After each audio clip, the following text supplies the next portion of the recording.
ان قصوں میں اس شخص کے لیے جو عذاب آخرت سے ڈرے عبرت ہے۔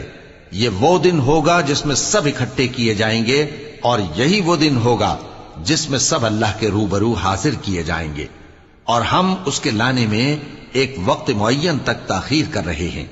جس روز وہ آ جائے گا تو کوئی شخص اللہ کے حکم کے بغیر بول بھی نہیں سکے گا۔ پھر ان میں سے کچھ بدبخت ہوں گے اور کچھ نیک بخت۔ تو جو بدبخت ہوں گے وہ دوزخ میں ڈال دیے جائیں گے، اس میں ان کو چلانا اور دھاڑنا ہوگا۔ جب تک آسمان و زمین ہیں وہ اسی میں رہیں گے مگر جتنا تمہارا پروردگار چاہے۔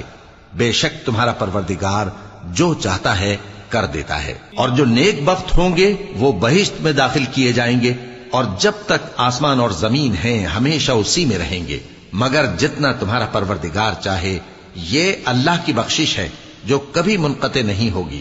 تو یہ لوگ جو غیر اللہ کی پرستش کرتے ہیں اس سے تم شک میں نہ پڑنا۔ یہ اسی طرح پرستش کرتے ہیں جس طرح پہلے سے ان کے باپ دادا پرستش کرتے آئے ہیں، اور ہم ان کو ان کا حصہ پورا پورا بغیر کچھ کم کیے دینے والے ہیں۔